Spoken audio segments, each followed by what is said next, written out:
So now I want to show you some troubleshooting tips and some other strategies that we hadn't covered. So I pulled up here a decision guide for iPad that the VIAT team that I'm on, we had put together this past fall in 2019.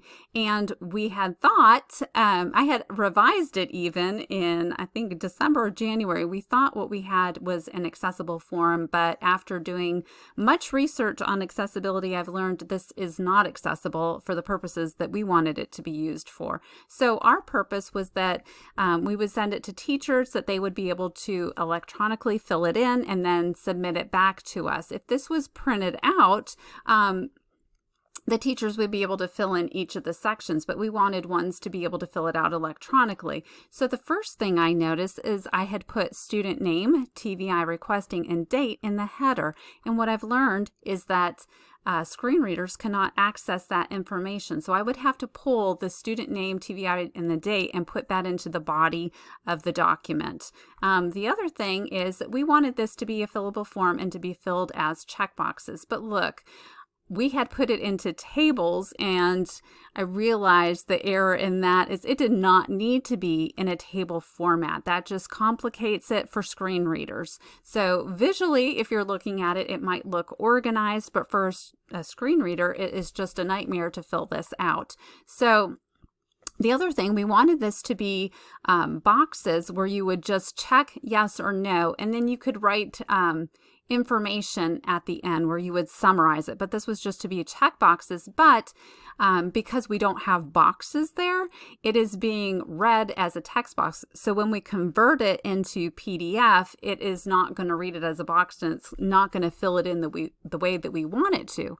Now you could say, well, why don't you use developer? And so if I went to the developer and I went to the check boxes and I said, okay, well, I'll go ahead and put check boxes there. One of the reasons I don't typically use developer and just have Word documents is because one of the other things that I learned is that there viruses can be attached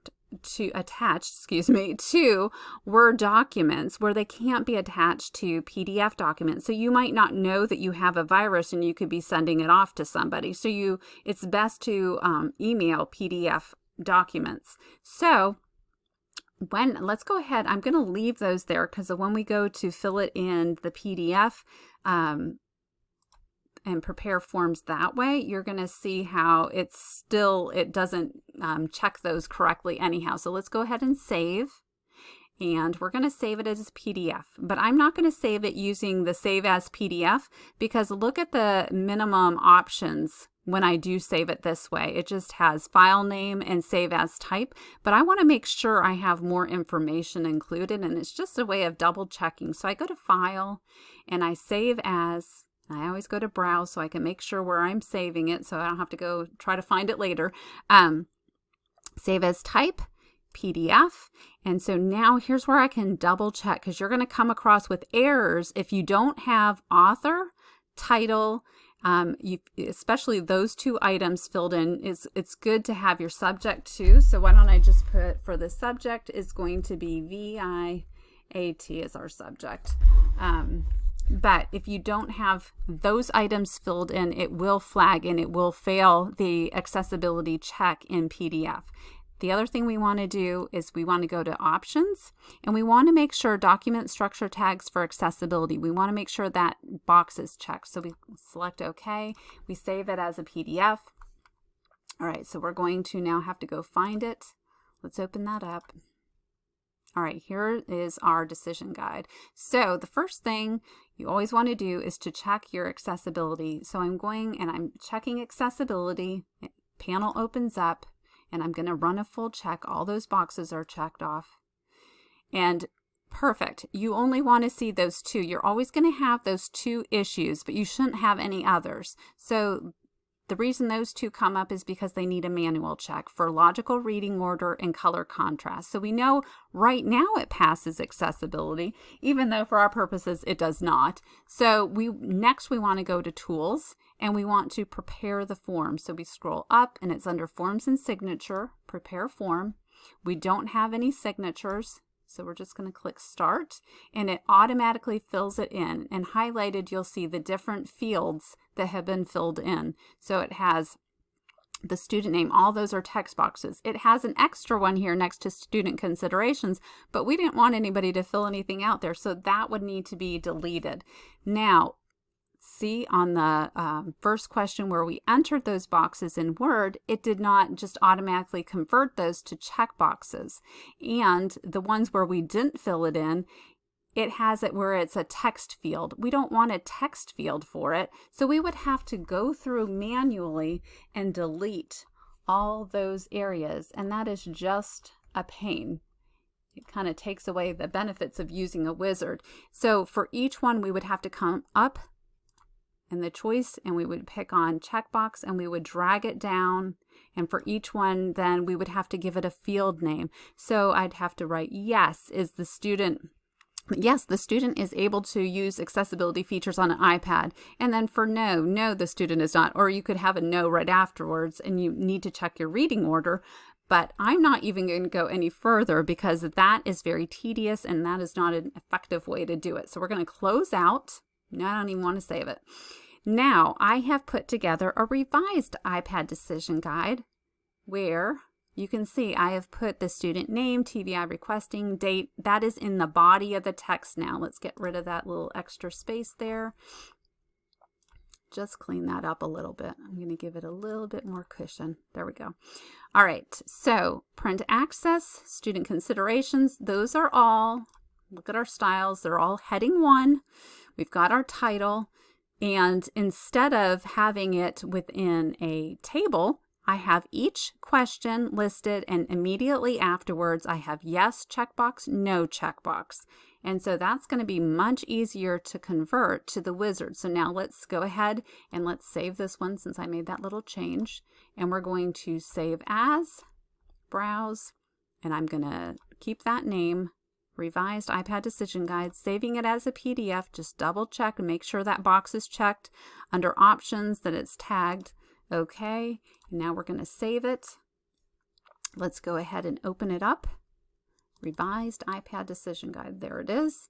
And again, always go to, you want to check accessibility and just make sure, run a full check, start checking, pops up, and it's good. Just those 2 issues, logical reading order and color contrast. So now, close that out. We want to prepare our form.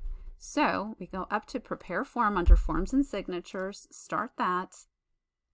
Okay, so now it's filled it in for us. Now I would want to go through and just make sure each field is filled out correctly, but to save time, I'm not going to go through that right now. Okay, and so now every time you make a change to the form, and we did because we made it a fillable form, once again we have to run the accessibility checker because we've made changes. So we're going to do a full check. And we'll see that those 2 errors came up, which is fine, but look, we have a new error. When we click on the arrow, it says tagged form fields failed. So we have to re-tag it. So the first option that is on the right-hand side in that panel under accessibility is auto tag the document. When I click on it, it says the document is already tagged. Would you like to re-tag it? We've made changes to it. So let's go ahead and re-tag it. Okay, close out of the recognition report, and now let's go ahead and run the accessibility check.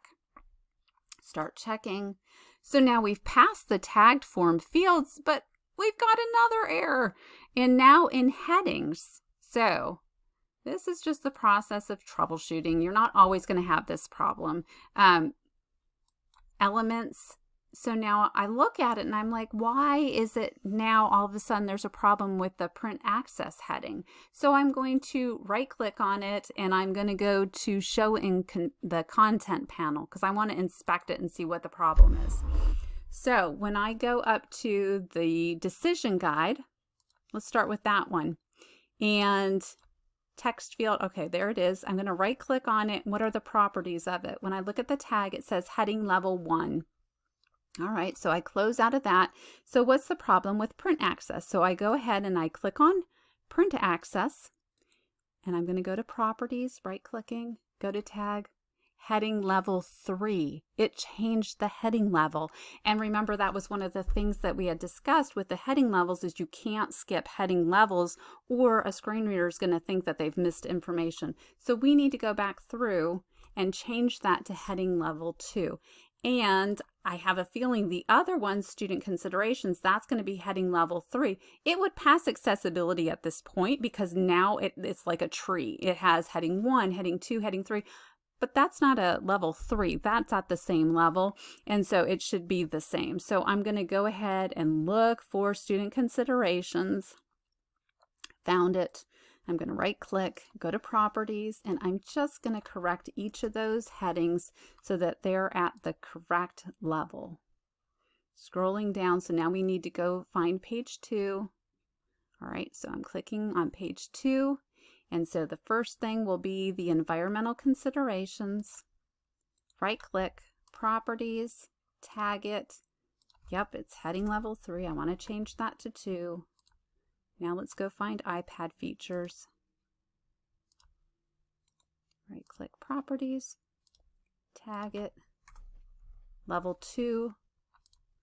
And I think there's one more, outcomes. We want to change outcomes. Where did outcomes go?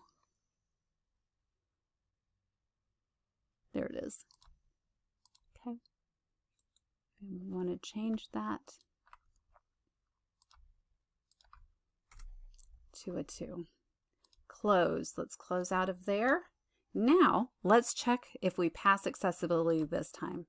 All right, so we're going to start checking, and we did it. And it's always such a good feeling when you pass accessibility. And so now the only 2 issues that we have are the logical reading order and the color contrast, which we visually check, and we know that is, we manually check it, we know it's good. So we're going to save, and we want to give this a unique name. So we don't want to print it. Save as. All right, let me go find my file that I was in. And instead of revised iPad decision guide, because I might want to go back in it and I might not always want to have the fillable, and I want to make sure this one is saved as fillable. So I have both ones that are available. Save. And so now we have a completely accessible fillable form.